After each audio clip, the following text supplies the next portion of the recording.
नमस्कार, मैं हूं आपके साथ खुशबू सिंह और आप देख रहे हैं प्राइम टाइम राजस्थान। खबरों की शुरुआत करेंगे, उससे पहले जानेंगे अहम सुर्खियां। राजस्थान सरकार के 4 साल पूरे, सीएम गहलोत ने पेश किया अपने कामकाज का लेखा जोखा, जनता को दिलाया प्रदेश में सुशासन का भरोसा। बीजेपी के आसीन विधायक जबर सिंह ने दी जान से मरने की धमकी, जनता से रूबरू हुए, कहा चुनाव नहीं जीता तो कर लूंगा सुसाइड। मुख्यमंत्री अशोक गहलोत ने ओपीएस यानी ओल्ड पेंशन योजना को ठहराया सही, कहा इसके लागू होने के बाद देश में हुआ काफी विकास।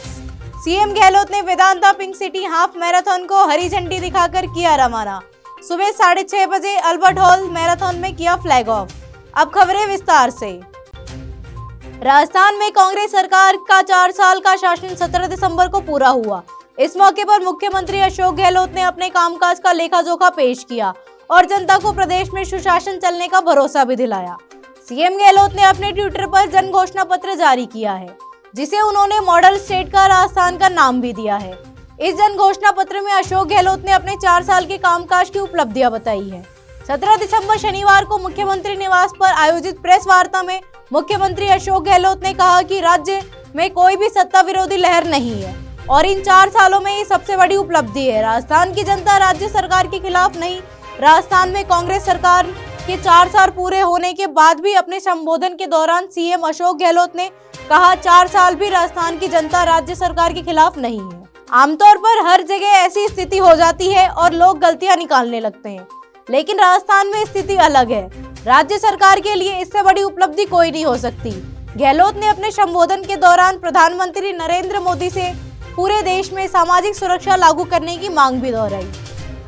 राजस्थान में इन दिनों एक बीजेपी विधायक का वीडियो सोशल मीडिया पर जमकर वायरल हो रहा है, जिसमें भीलवाड़ा जिले के आसीन विधायक जबर सिंह शाखला जनता के बीच चुनाव प्रचार करते दिख रहे हैं। वो जनता से वोट मांगते हुए चुनाव में हारने पर सुसाइड करने की धमकी दे रहे हैं। बताया जा रहा है कि ये वीडियो नगर पालिका चुनाव प्रचार के दौरान बनाया गया है। वीडियो वायरल होने के बाद सूबे की सियासत गर्मा गई है।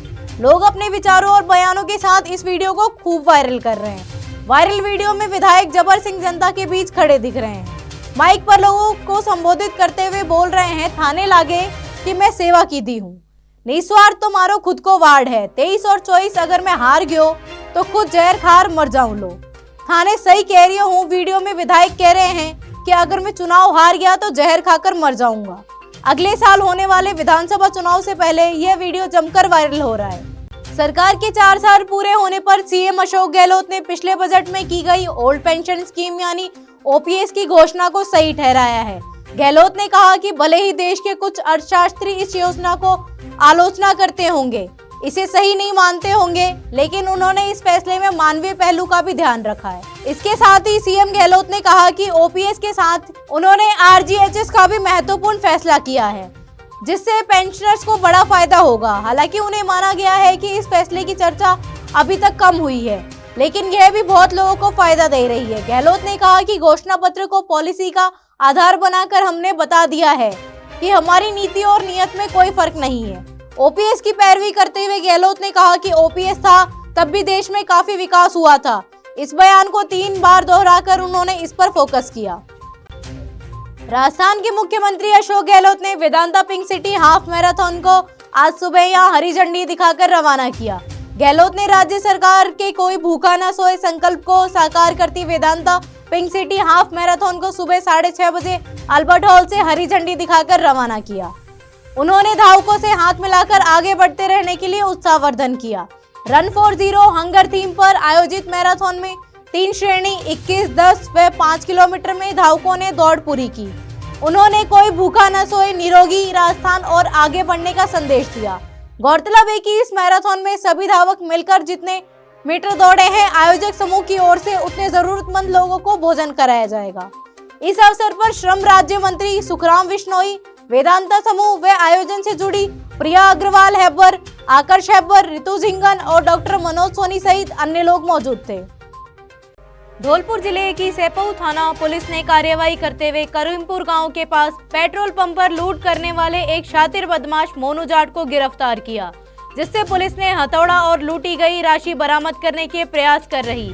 सेपऊ थाना प्रभारी सही राम यादव ने बताया कि शुक्रवार दिन दहाड़े शातिर बदमाश 25 वर्षीय मोनी उर्फ रविंद्र जाट पुत्र देशराज निवासी नगलादानी करीमपुर कस्बे के पेट्रोल पंप पर पहुंचा गया था। बदमाश ने पेट्रोल पंप पर मौजूद कर्मचारियों के साथ मारपीट की, वहीं पर कैबिन में घुसकर हथौड़े की दम पर 31,000 की नकदी को लूट लिया था। बदमाश मारपीट कर फरार हो गया था। पंप संचालक ने बदमाश मोनी जाट के खिलाफ नामजद मामला दर्ज कराया था। उन्होंने बताया पूरी घटना सीसीटीवी कैमरे में कैद हुई। शनिवार को पुलिस ने कार्रवाई करते हुए बदमाश मोनू जाट को थाना इलाके से गिरफ्तार किया है। पुलिस वारदात में उपयोग किया गया हथौड़ा लूटी गई राशि को बरामद करने के प्रयास कर रही है। बदमाश हार्डकोर अपराधी है, जिसके खिलाफ संगीन धाराओं में भी पूर्व में भी आपराधिक प्रकरण दर्ज है। बदमाश मोनी जाट एनकाउंटर हो चुके डकैत मुकेश ठाकुर गैंग का सक्रिय सदस्य रह चुका है। इसे बरामदगी की जा रही है। जो हथियार उपयोग किया वो बरामद किया जा रहा है। हथियार क्या मिला है? हथौड़ा मिला है या और कुछ भी है?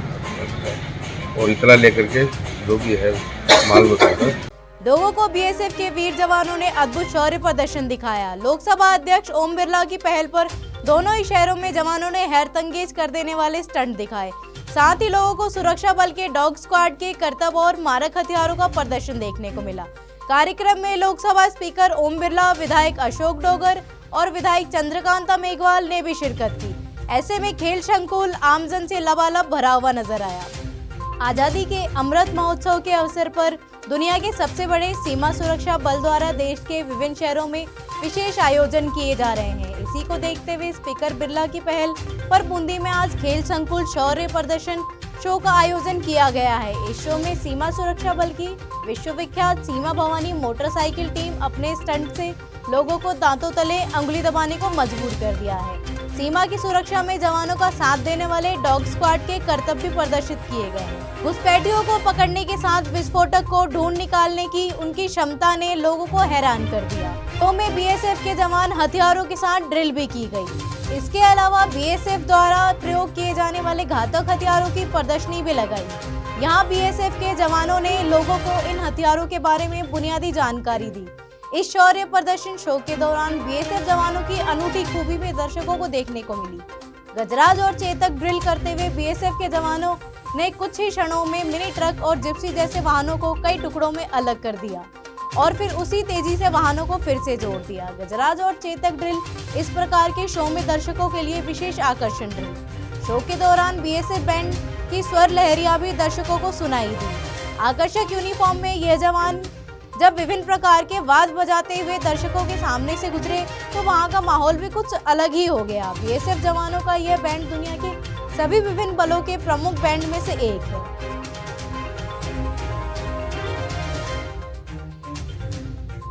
देश की सीमा पर अग्रणी दस्ते के रूप में सीमा पर सुरक्षा, तस्करी, अन्य आतंकवादी गतिविधियों को रोकने के लिए लगातार चाहे गर्मी हो, सर्दी हो, बरसात हो, हिमालय की घाटियाँ हो, तपती रेगिस्तानी इलाका हो, जंगल हो, इन सारे इलाकों के अंदर सीमा सुरक्षा बल के जवान जिस तरीके से देश की सीमा पर सुरक्षा कर रहे हैं, मैं उन सबको बहुत बहुत शुभकामनाएं देता हूँ, बधाई देता हूँ।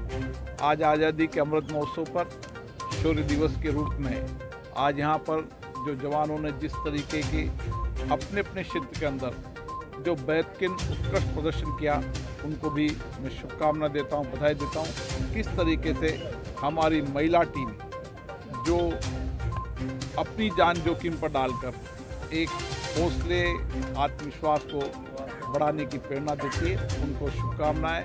अन्य डॉग शो, अन्य जवानों ने जो शो किए, उनके लिए उनको शुभकामनाएं, बहुत बहुत बधाई। सिरोही में एक अजीबोगरीब मामला सामने आया है, जिसमें पुरुष के वेश में रहने वाला युवक महिला निकली, साथ ही उस पर दुष्कर्म का आरोप भी लगा।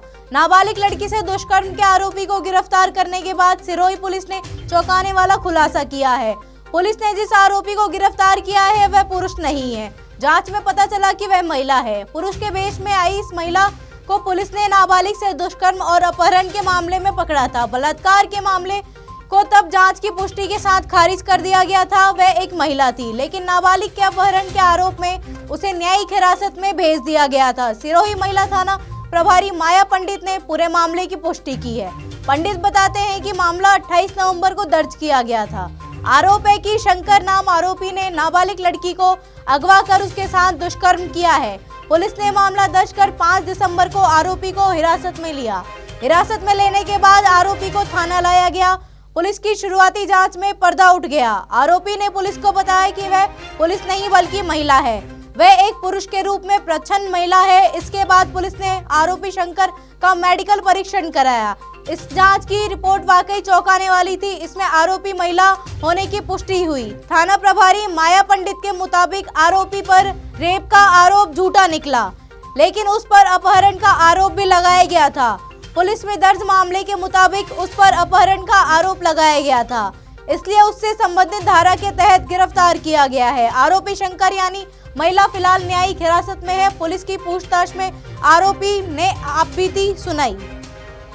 नाबालिग बालिका के साथ में दुष्कर्म का मामला दर्ज हुआ था, जिस पर बालिका ने यह बताया कि मेरे साथ मैं शौच करने गई थी तो शौच में जंगल में मुझे एक लड़का मिला और लड़के ने मेरे साथ दुष्कर्म किया है, जिस पर मामला दर्ज कर इन्वेस्टिगेशन किया गया। और जैसा कि बालिका ने बताया कि इस टाइप का दिखता है और इस युवक ने इस तरीके से मेरे साथ किया, तो उसको दस्तियाब कर थाने लेके आए, जिस पर उसका मेडिकल बोर्ड से मेडिकल करवाया गया, जिसमें मेडिकल में ये बताया गया कि ये आरोपी जो है लड़का नहीं है और लड़की है, जिस पर उस लड़की को न्यायालय में पेश कर जेल सेंट्रल जेल जोधपुर भेजा गया। श्रीगंगानगर की पुरानी आबादी क्षेत्र में एक युवक के जलता हुआ शव मिलने से इलाके में सनसनी फैल गई। युवक के शव के हाथ पैर तार से बंधे हुए थे। सूचना पर मौके पर पहुंचे पुलिस उप अधीक्षक सतनाम सिंह ने घटना का जायजा लिया। प्राथमिक दृष्टि से हत्या कर प्रतीत हो रहा है। पुलिस के अनुसार पुरानी आबादी थाना को सूचना मिली कि क्षेत्र के वार्ड नंबर 5 और 6 के बीच राधा स्वामी डेरा के पास खाली पड़ी जगह में एक युवक का शव जल रहा था। ऐसे में सूचना पर टीम मौके पर पहुंची और शव की आग को बुझाया। मौके पर युवक के हाथ पैर तार से बंधे हुए थे। पुलिस ने शव को अपने कब्जे में लेकर राजकीय अस्पताल की मोर्चरी में रखवाया है। मृतक की पहचान के प्रयास किए जा रहे हैं। वहीं आसपास के लोगों से भी इस बारे में पूछताछ की जा रही है। हत्या के आरोपियों की भी तलाश के लिए विशेष टीम का गठन किया गया है।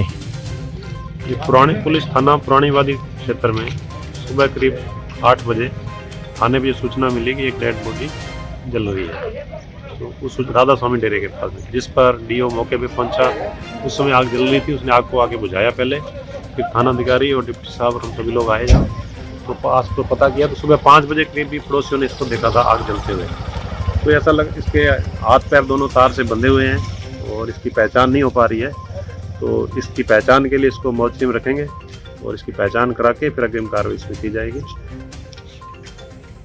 धौलपुर जिले के सैपऊ थाना इलाके के NH 123 पर उमरारा गांव के पास ट्रैक्टर और सवारियों से भरे टेम्पो में भीषण भिड़ंत हो गई है। ऐसे में टेम्पो में सवार एक युवक की मौत हो गई है, वहीं एक महिला गंभीर रूप से घायल हुई है। इसका उपचार जिला अस्पताल में किया जा रहा है। पुलिस के अनुसार शुक्रवार देर रात को थाना इलाके के उमरारा गांव के पास सैपऊ की तरफ से जा रहे टेम्पो और धौलपुर की तरफ से आ रहे ट्रैक्टर में आमने सामने भीषण भिड़ंत हो गई है। हादसे की सूचना स्थानीय ग्रामीणों ने पुलिस को दी। दुर्घटना स्थल पर पहुंची पुलिस ने युवक एवं महिला को गंभीर घायल अवस्था में जिला अस्पताल में भर्ती कराया, लेकिन जिला अस्पताल में उपचार के दौरान 25 वर्षीय नितिन पुत्र मिठन लाल निवासी नगला टागर थाना फरेह जिला मथुरा उत्तर प्रदेश में दम तोड़ दिया। वहीं घायल महिला का गंभीर अवस्था में जिला अस्पताल में उपचार किया जा रहा है। मृतक नितिन अपनी बहन की ससुराल भागीरथ का पूरा गांव टेम्पो में सवार होकर जा रहा था, लेकिन ट्रैक्टर और टेम्पो में भिड़ंत में हादसे का शिकार हो गया। पुलिस ने परिजनों की मौजूदगी में आज शनिवार को जिला अस्पताल की मोर्चरी में पोस्टमार्टम कराकर डेड बॉडी को सुपुर्द कर दिया गया है। ट्रैक्टर और टेम्पो को पुलिस ने कब्जे में ले लिया है। मुकदमा दर्ज कर दुर्घटना के कारणों की जांच की जा रही है। कल शाम को उमरारा खोरा के पास में एक्सीडेंट हुआ था, जिसमें नीतल की मृत्यु हुई है। इसकी लाश सामान्य चिकित्सालय धौलपुर में रखी है। इसकी पंचनामा कार्रवाई कर पोस्टमार्टम कराया जाएगा एवं रिपोर्ट प्राप्त होने पर मुकदमा दर्ज कर अनुसंधान किया जाएगा। इन दिनों पूरे जिले में यूरिया की भारी किल्लत है, जिसका अंदाजा इस बात से लगाया जा सकता है कि पंचायती क्षेत्रों से लेकर शहर तक में किसानों को कतारों में खड़ा होने के बाद भी यूरिया नहीं मिल पा रहा है। नतीजतन रबी की फसल, खासकर गेहूं की फसल में पीलापन आना शुरू हो गया है, जिससे उत्पादन प्रभावित होने की आशंका है। शनिवार को शहर के 2 स्थानों पर यूरिया के ट्रक पहुंचे, जहां पहले से ही किसानों की भारी कतार देखने को मिली। यहां शहर से 20 किलोमीटर की परिधि में रहने वाले किसान पहुंचे थे। ऐसे में हालात ये थे कि दुकान पर कतार में खड़ा रहने के बावजूद किसानों को खाद नहीं मिला, जिसके बाद किसान नई पुलिया स्थित दूसरी दुकान पहुंचे, लेकिन वहां भी उन्हें निराशा ही हाथ लगी। ऐसा इसलिए हुआ क्योंकि यहां पहले से ही महिला और पुरुष की 2 लंबी लंबी कतारें लगी थी। झगड़े फसाद की आशंका के कारण यहां पहले से ही पुलिस कर्मियों की तैनाती की गई। इस दौरान किसानों से हुई बातचीत में सामने आया कि यूरिया आसपास के गाँव में नहीं मिल पा रहा है, जिसके कारण उन्हें शहर का रुख करना पड़ रहा है, लेकिन यहाँ भी सप्लाई नहीं है। किसानों ने बताया कि यूरिया के अभाव में उनकी फसल पीली पड़ रही है। शीघ्र ही उन्हें खाद मुहैया नहीं कराया गया तो उनकी फसल खराब हो जाएगी। वहीं शहर के सबसे बड़े स्टॉकिस्ट अनिल अभिकरण के संचालक राजेश जैन ने कहा, यूरिया की अक्टूबर से ही कमी चल रही है। उन्होंने कहा कि 500 टन की जरूरत थी, लेकिन अब तक केवल 100 टन ही माल मिल सका है। हालांकि सरकार की ओर से यूरिया के स्थान पर नैनो यूरिया की सप्लाई की जा रही है, लेकिन किसान उसे यूज करने से कतरा रहे हैं, जबकि इसके रिजल्ट और भी बेहतर है। धौलपुर शहर के हनुमान तिराहे पर हिंदू संगठनों ने पठान मूवी के पोस्टर जलाए और देश भर में फिल्म नहीं चलने देने की चेतावनी दी। हिंदू संगठन शाहरुख खान की पठान मूवी के विरोध में उतर आए हैं। हिंदू संगठनों ने गुरुवार को धौलपुर शहर में हनुमान तिराहे पर पठान मूवी के पोस्टर जलाकर विरोध जताया और चेतावनी दी कि हिंदू संगठन पूरे देश में इस मूवी को नहीं चलने देंगे। बजरंग दल के जिला संयोजक मनोज सोनी ने बताया कि शाहरुख खान द्वारा बार बार हिंदू मापदंडों का हनन किया जाता है, जिसको लेकर समस्त हिंदुओं में आक्रोश है। पठान मूवी का सभी हिंदू संगठन विरोध करते हैं और सभी सिनेमा घर वालों से अनुरोध है कि इस मूवी को अपने सिनेमा घरों में ना लगाएं। जिला सह संयोजक राम शर्मा ने कहा कि बॉलीवुड केसरिया रंग के खिलाफ नैरेटिव चलाता है। यह फिल्म धौलपुर में ही नहीं, संपूर्ण भारत में नहीं चलने देंगे। तमाम हिंदू संगठनों ने यह तय कर लिया है। हम सब कार्यकर्ता स्पष्ट कह रहे हैं कि इस मूवी का खुलकर विरोध किया जाएगा और पुतले जलाए जाएंगे। जिस भगवा रंग को हम अपने मस्तक पर तिलक लगाकर गौरवान्वित महसूस करते हैं, उसका अपमान नहीं सहेंगे। भारी संख्या में कार्यकर्ता उपस्थित रहे। जय श्री राम, वंदे मातरम। जैसा कि पठान मूवी में भगवा रंग का अपमान किया गया है, आप सभी को ज्ञात है भगवा रंग जो कि हम मस्तक पे लगाते हैं, उसके अपमान में हर हिंदू मैदान में है। अगर पठान मूवी कहीं भी लगती है, किसी भी टॉकीज में लगती है, उसका हम पुरजोर विरोध करेंगे। अगर वहाँ कोई तोड़ फोड़ या ऐसी कोई घटना घटित होती है तो उसके लिए टॉकीज वाले खुद जिम्मेदार होंगे। इसलिए हमारा सभी से अनुरोध है, सभी हिंदू भाइयों से अनुरोध है, पठान मूवी को देखने ना जाए और जिस भी टॉकीज में लगे उसका पूर्ण विरोध करें। जय हिंद, वंदे मातरम। जय श्री राम। मैं मनोज सोनी, जिला संयोजक बजरंग दल धौलपुर। जो शाहरुख खान के द्वारा ये मूवी आ रही है पठान मूवी, उसका हम हिंदू भाई सभी मिलके विरोध कर रहे हैं, क्योंकि उन्होंने हिंदू मानदंडों को नुकसान पहुंचाया है, उसमें भगवा का अपमान किया गया है। ये अपमान हिंदू सहेगा नहीं, इसका बहिष्कार करेगा और ये कहीं मूवी लगती है तो इसका भी विरोध करेगा। हम टॉकीज वालों से भी कहते हैं इस मूवी को ना लगाएं। जय श्री राम। तो ये था आज का प्राइम टाइम राजस्थान। कल फिर मुलाकात होगी, तब तक के लिए दीजिए इजाजत। नमस्कार।